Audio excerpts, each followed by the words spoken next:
신명기 27번째 시간입니다. 오늘 말씀은 신명기 15장 12절부터 23절 말씀까지를 보도록 하겠습니다. 12절부터 15절 말씀까지를 합독하고 신명기 15장 12절부터 23절 말씀까지를 보도록 하겠습니다. 그러면 신명기 15장 12절부터 15절 말씀까지를 한 목소리로 합독하도록 하겠습니다.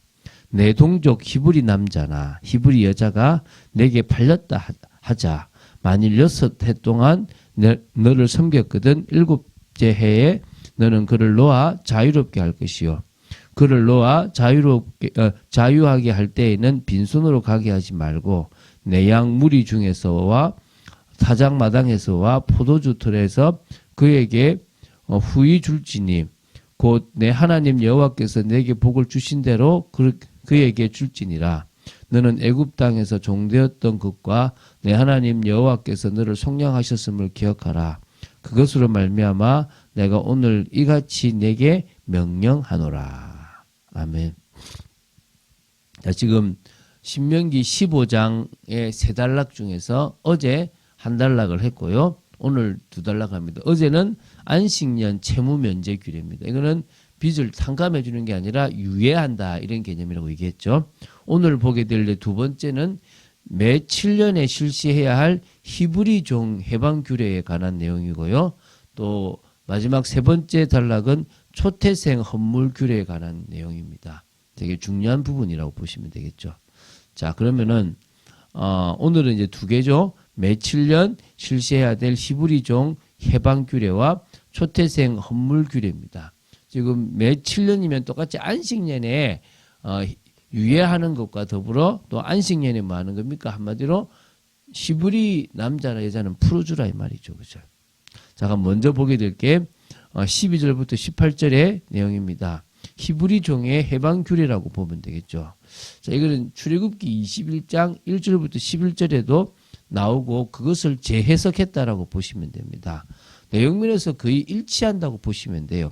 출애굽기 21장 1절부터 11절이나 지금 오늘 보게 되는 신명기 15장 11절부터 18절의 내용은 거의 일치한다고 보시면 됩니다. 단지 출애굽기에서는 히브리 종의 해방만을 말하고 있습니다. 그렇지만 여기서는 히브리 종을 해방시키는 것과 함께 종을 해방시킬 때는 생계에 필요한 일정한 몫을 주도록 요구하는 겁니다. 주라 이거죠. 하나님이 복 주셨으니까 소산물에 있는 것을 주라는 겁니다. 또 애굽에서 나왔을 때 하나님이 그렇게 하셨으니까 하라는 겁니다. 해방된 종으로서 자립할 수 있는 방법을 제공해 주라고 하는 거죠. 타인의 종이 되는 것을 방지하기 위한 것으로 보시면 돼요. 이게 이제 출애굽의 규정을 보다 충실히 적용했다라고 보시면 돼요. 그러니까 율법은 조금 더 사람에게 맞도록 자꾸 적용된다고 보시면 돼요. 그러니까 어찌 보면 안식일을 위해서 사람이 있는 게 아니라 사람을 위해서 안식일이 있다라고 하는 것처럼 그 사람이 해방되는 정도가 아니라 먹고 살고 다시 종이 되지 않도록 도와주라는 거죠.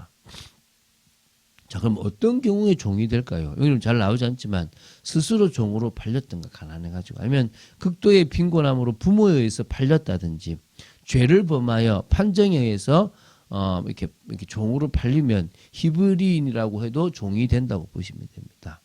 자, 그 종이 됐다 그러면 6년간은 봉사하고 7년째는 뭡니까? 자유해야 한다는 게 12절과 21장 2절에 나오는 그겁니다. 그래서 그리고 만일 그들의 봉사의 기한이 차기 전이라도 안식년이 되신다면 예를 들면 제가 안식년이 되고 2년 차 때 제가 이제 만약에 이 사람의 종이 됐으면 다 채우는 게 아니라 3, 4, 5, 6 다음에 7년째는 뭐가 되는 겁니까? 이제 안식년이 되면 자유하게 되어질 수 있는 거죠. 그래서 하나님의 하나님의 택하신 이스라엘 백성들은 자유한 백성이라는 것을 영구적으로 노예가 될 수 없다는 사실을 지금 알라는 것입니다. 또 6년의 봉사 시간이 다 되었는데도 그들이 주인을 떠나기를 원치 않을 경우가 있어요. 그러니까 나는 계속 종되고 싶어요. 당신을 섬기고 싶어요. 라고 히브리인인데 그럴 경우에는 어떻게 하냐면 만약 그게 이게 송곳을 취했어요. 문에 그의 귀를 대고 구멍을 뚫어버려요. 그러니까 한마디로 지금 하는 귀걸이나 이런 것들이 사실은 가장 먼저 했던 그 존재가 이제 종이라고 보시면 되죠. 그래서 알고 있어요. 뭐 여자분들도 이게 뭐 그런 유래가 있다라고 알고 있지만은 또 이쁘니까 하고 있고 이제는 그런 의미가 아니니까 하고 있죠, 그죠? 그렇게 이제 귀를 뚫어서 너는 내 종이다라고 하면서 이제 영원히 섬기도록 하는 겁니다. 뭐 잘 없겠지만 자기가 밖에 나가서 뭘 하니 이 주인을 섬기고 싶다라고 생각하면 고통을 받더라도 그렇게 하게 되는 거죠. 또 이제 그런데 주인이 이 종을 풀어 보낼 때도 아까 그랬죠. 대가를 치르라고 요구하는 겁니다. 이게 이제 13, 14절입니다. 그러니까 자기들의 소유라고는 하나도 없고 뭐 또 친구도 없고 또 어찌 보면은 밖에 나가면 막막하지 않습니까? 그렇기 때문에 그 6년간에 일했던 것에 대해서 사실 급료를 줄 필요가 없어요. 종이니까 뭘 줍니까? 싹군이면 우리 좀 종은 줄 필요가 없잖아요.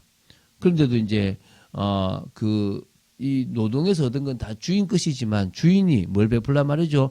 은혜를 베풀어서 재출발을 할 수 있도록 만들어 주라 이제 이런 의미가 있다는 것입니다.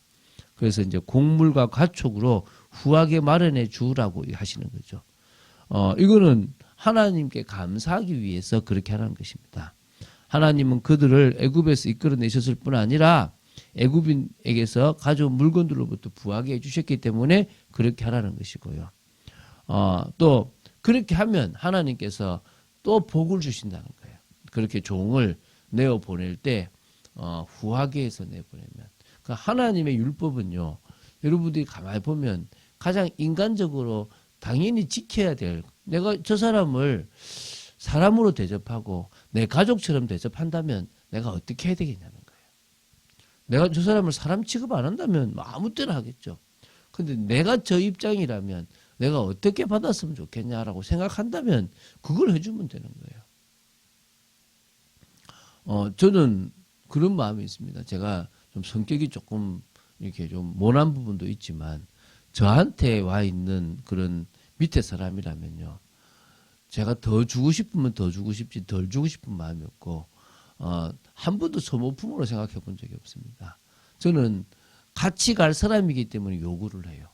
같이 갈 사람이기 때문에 더 베풀려고 해요.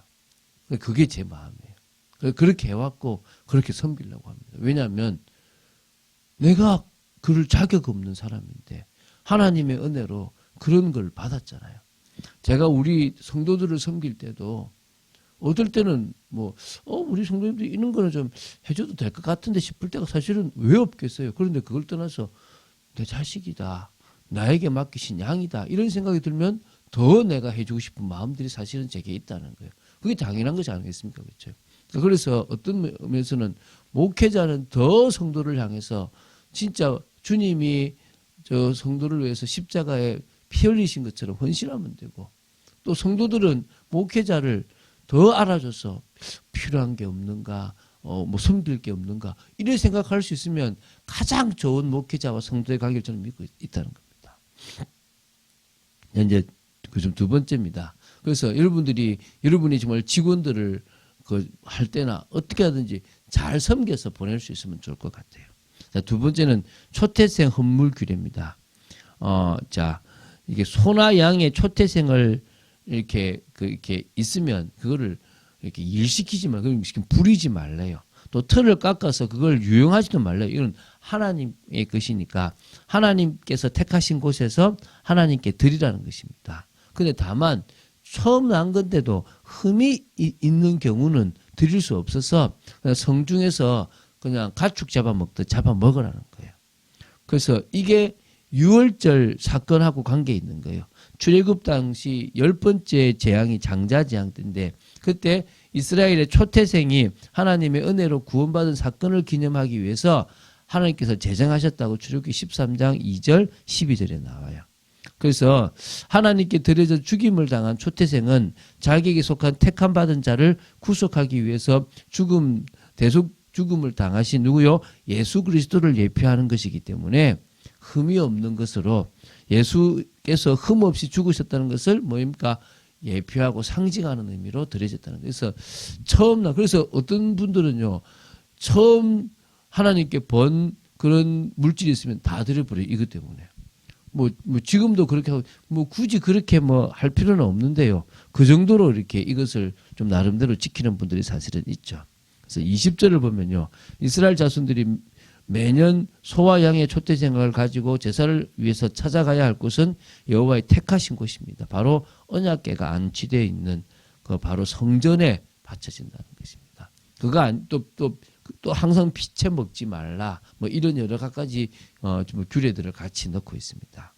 그래서 우리는 오늘도 불신앙을 넘어서는 믿음의 삶을 살아가는 겁니다. 그래서 쉽게 생각하면 됩니다. 우리는 계속 우리의 영적 상태가 올바라져야 돼요. 그래서 무너진 영적 상태가 있다면 그것을 회복하기 위한 간절한 기도가 필요하고요.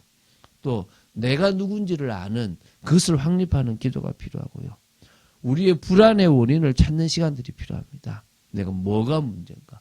왜 하나님은 문제가 아니라는데 나는 그걸 문제로 보고 있는가? 그러고 나면 이제 하나님의 말씀을 통해서 답을 얻고 확신을 가지고요. 그리고 이제 뭡니까? 다시 더 이 문제가 축복이 되고 응답이 되기 위해서 집중 기도들을 해 나갈 수 있으면 좋겠습니다. 수준과 기준을 바꾸는 축복이 있어야 될 줄로 믿습니다. 그런 응답과 축복의 삶이 진행되기를 주 예수 그리스도 이름으로 축원합니다. 기도하겠습니다.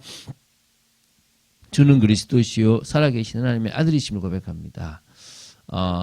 율법의 규례를 보면서 하나님의 인자하심과 하나님의 긍휼하심과 하나님의 사랑의 마음을 느낄 수 있습니다. 저희들이 율법을 마냥 힘든데 지켜야 되는 이런 것으로 보지 말게 하시고 당연히 하나님을 사랑하고 사람을 사랑하면 되어져야 될 것도 당연히 베풀어야 될 것으로 생각하고 드릴 수 있는 것을 믿음으로 드리고 그 모든 것들을 통해서 그리스도를 예표할 수 있는 저희들 되도록 지켜 주시옵소서. 오늘도 우리의 삶이 주님을 기쁘시게 하는 삶이 되어지기를 간절히 소원합니다. 주 예수 그리스도 이름으로 기도드립니다.